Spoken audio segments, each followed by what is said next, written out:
Цивил неудамна, односно во декември 2017 година побара информација од јавен карактер и доби одговор од Државната изборна комисија дека побараните информации всушност не се од јавен карактер.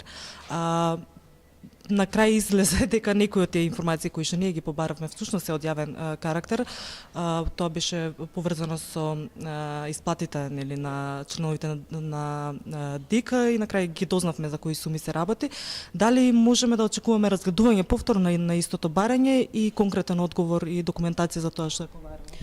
Со оглед дека веќе еднаш е одговорено таквото барање, може да се достави истото барање уште еднаш од која била странка нели на која што не била задоволна со нашиот одговор и тогаш во тој случај стручната служба на ДИК сега ќе го разгледа и ќе се произнесе по барањето.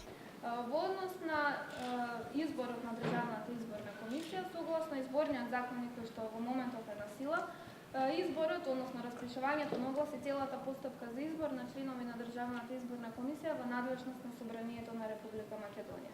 Во моментот во ДИК имаме еден член на Државната изборна комисија и функционира целосно стручната служба на ДИК која што е формирана за организацијско-технички и административни работи на Државната изборна комисија. Вработените во стручната служба на Државната изборна комисија се административни службеници, професионално својата работа ја вршат во стручната служба на Државната изборна комисија.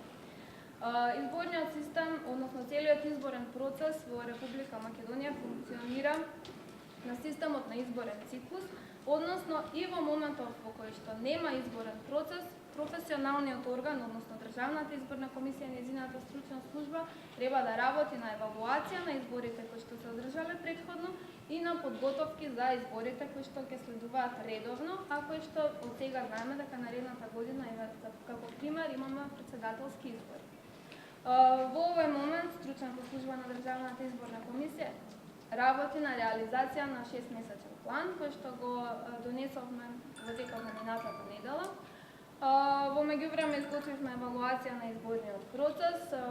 Процесот беше инклузивен, ги земавме предвид сите аспекти на процесот и за да имаме подобрување за наредниот изборен процес го изготвивме тој 6-месечен акционен план на чија што реализација работиме во моментот. Дали е одредена апанажа за членовите што се во оставка?